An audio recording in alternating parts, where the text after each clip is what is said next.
Dumako naman po tayo dyan po sa may bayan po ng Mangaldan. Abay kanina po mga kaibigan, mula kagabi pala no, inoobserbahan na ho natin yung bayan po ng Mangaldan mga kaaksyon.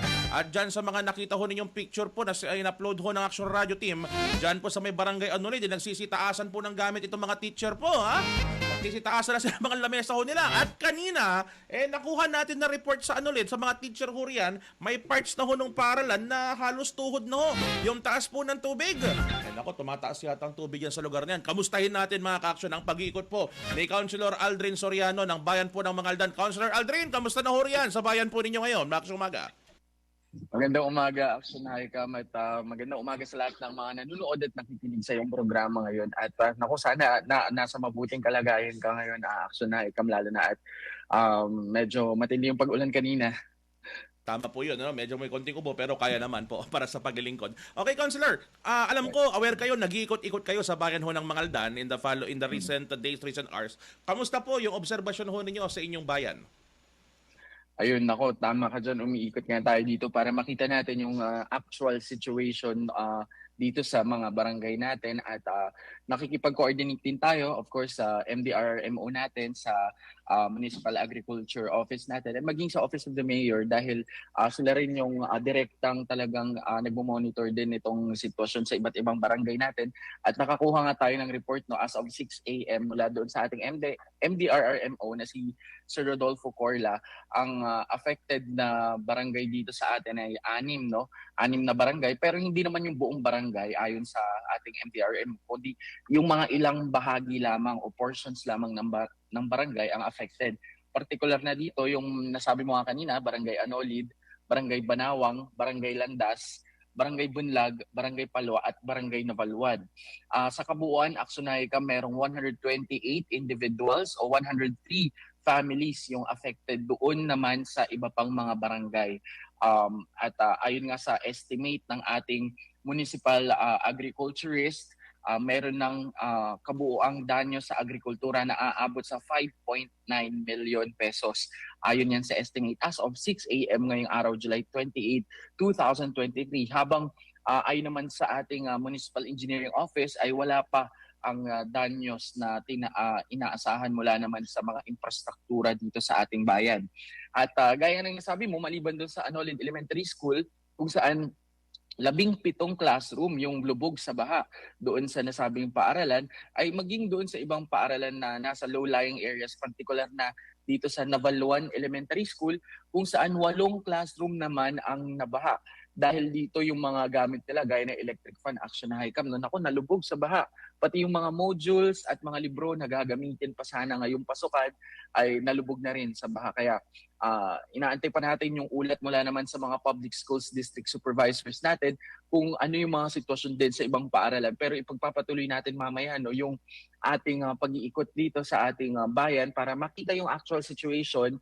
At tama yung sinabi mo, nagpapasalamat din ako sa iyo dahil tinulungan mo ako para makausap natin yung weather specialist mula sa Pag-asa para kumustahin yung level ng tubig dito, particular na sa Angalacan River sa bayan ng Mangaldan. At ayon sa kanya, as of 10 p.m. kagabi ay below alert level pa yung tubig sa Angalacan River. At lalo na doon sa Mapandan River dahil ito naman yung makaka-apekto naman daw sa level ng tubig sa Mangaldan at sa San Fabian. Kaya thank you Action Hikam sa tulong mo para makausap natin si weather specialist Sir Hener kagabi sa Pag-asa. Opo, anyway, so maraming salamat po doon sa ilang mga ulat na ibinigay po ninyo, Councilor Aldrin. So, kamustahin na rin ho natin. Alam ho natin ang isa sa mga pinaka-primary ho na industry dyan sa Mangaldan. And one of the things na kilala ang Mangaldan ay yung slaughterhouse. Kamusta naman po yung slaughterhouse po dyan sa area ho ninyo? Inabot na rin po ba ng tubig o affected man lang po yung kanilang business ngayon? Nawa sa awa ng Diyos, patuloy pa naman yung operation no, ng slaughterhouse natin. At kagabi tinignan naman natin ay medyo mataas naman yung banda doon sa slaughterhouse natin. Kaya hindi pa naman affected no, yung ating slaughterhouse. At as of kagabi, nakapagkatay pa naman yung mga negosyante dito at nakapagtinda pa naman sa palengke. Pero speaking of slaughterhouse kasi, isa sa mga doon sa kabilang doon sa 5.9 million na nadanyos no, doon sa agrikultura ay yung isang baka no sa isang barangay dito na namatay. 45,000 din 'yon dito sa Barangay Batang dahil nga syempre sa weather condition nga daw natin. Hindi na kinaya ng baka. Kaya naalala ko lang, pero hindi siya Oo. related. Naalala ko lang sa baka. Ayun, Oo. Action Icon. Okay, opo. So, business as usual pa rin pagdating sa slaughterhouse business ng bayan ng Mangaldan. Pero Councilor Aldrin, projection ho natin ngayon, ano? At base na rin sa pamamalagi mo yan sa Mangaldan, dahil alam ko diyan ka pinanganak, diyan ka lumaki, tataas pa kayo yung mga tubig ho natin diyan sa bayan po ng Mangaldan o diretso San Fabian na tayo? No, alam mo yan din yung minomonitor din natin at doon sa payo ng ating weather specialist kagabi si Sir Hiner, sabi niya na asahan yung pagtaas ng tubig dahil din sa epekto ng ulan. Pero hindi pa naman tayo maapektuhan kung sakaling maglabas ang mga dam dahil sasaluhin pa ng San Roque Dam yung mga nilabas ng Binga at ng isang dam kagabi. Ang buklaw. At ang Buklaw, oo, tama. Yun yung mga sumalo. Kaya sinalo ng San Roque Dam. Kaya hindi pa naman tayo maapektuhan. Pero patuloy yung pagmumonitor natin, no? Nangangamba yung ibang mga kabalayan dito, Action Icon, kasi patuloy na tumataas daw yung tubig, lalo na dito sa Barangay Anolit. Kaya patuloy yung mahigpit natin pagmumonitor dito.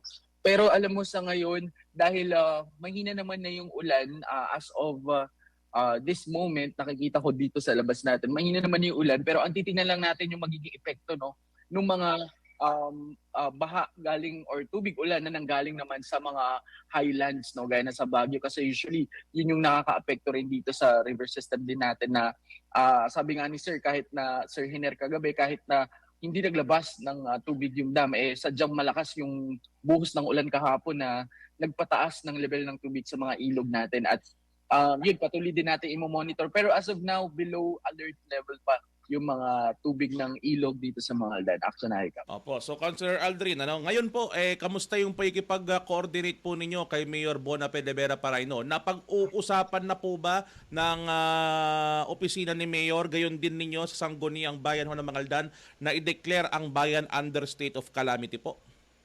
Sa ngayon, tinanong ko rin yan sa ating MDRRMO na direkta na usap din sa Office of the Mayor kay Mayor Buana.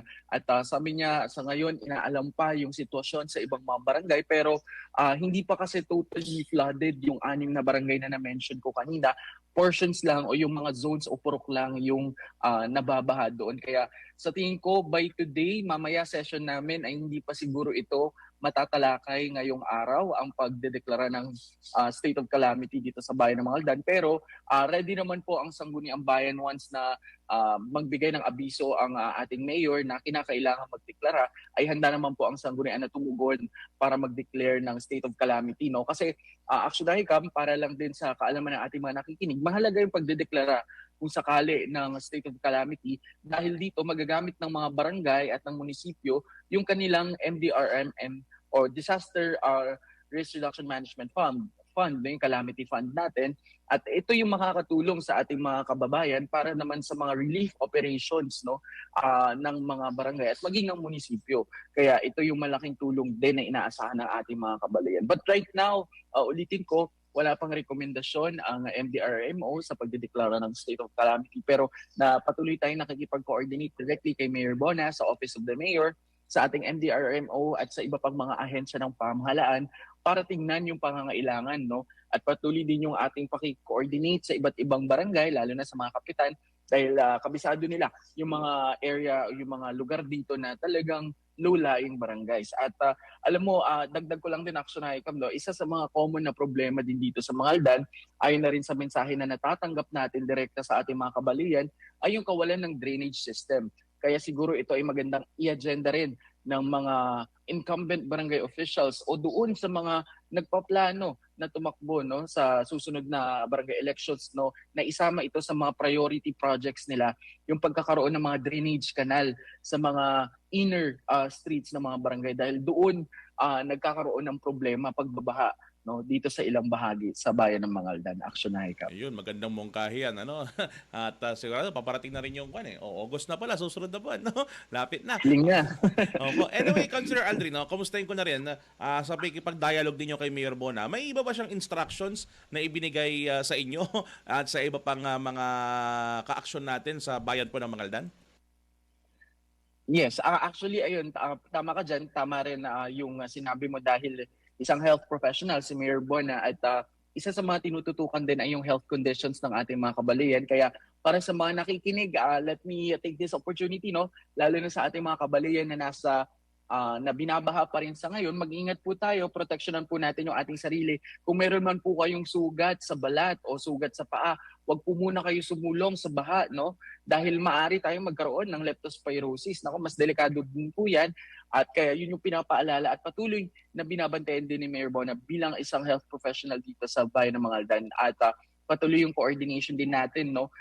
Nagpo-post tayo sa ating Facebook page ng mga iba't ibang impormasyon, lalo na yung mga contact numbers kung saan pwedeng tawagan yung ating mga kinauukulan, partikular na kung kinakailangan ng ambulansya, nandyan ang number ng ating Mangaldan Infirmary and Urgent Care Clinic at maging yung sa number din ng MDRRMO ng ating bayan kung kinakailangan na po mag-rescue, no.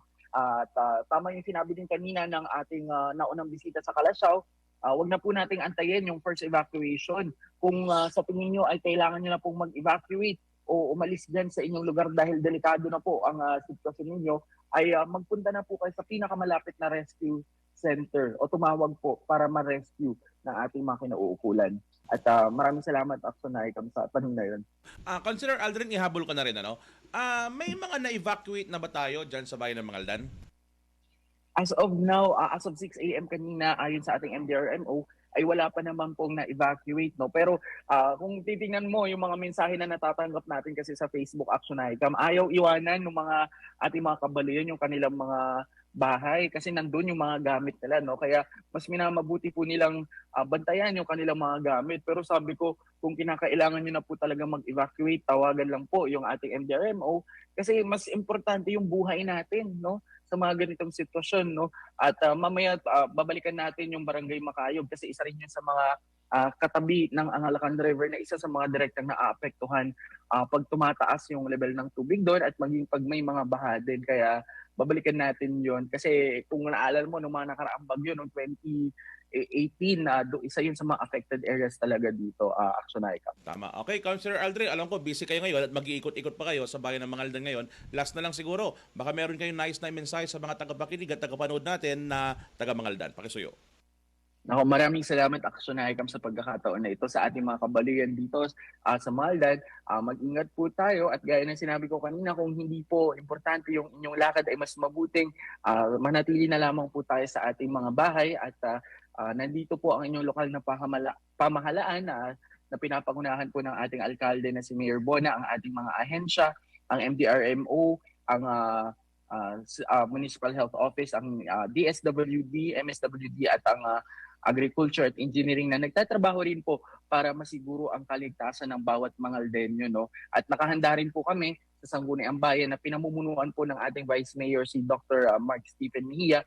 Kung sakali na kinakailangan po ang pagdeklara ng state of calamity, ay handa po ang Sangguniang Bayan kasama ang ating mga kapwa-konsehal na tumugon dito. Pero as of now, ulitin ko, wala pa naman pong rekomendasyon ng ating MDRRMO sa pagdedeklara ng state of calamity. Pero handa po tayo na tumugon kung kinakailangan po. At mag-ingat po tayo palagi at stay safe po. Maraming salamat, Action Icam. Maraming salamat sa iyo, Councilor Aldrin Soriano. Thank you very much. Mabuhay ka and ingat kayo dyan sa may bayan ng Mangaldan. Okay, yan po mga kaibigan, mga ka-aksyon. Si Councilor Aldrin Soriano sa bayan ho ng Mangaldan na kung saan, ayan po mga ka-aksyon, umaakyat ho, ano, yung water level po riyan, pero mag-iingat po ho tayong lahat.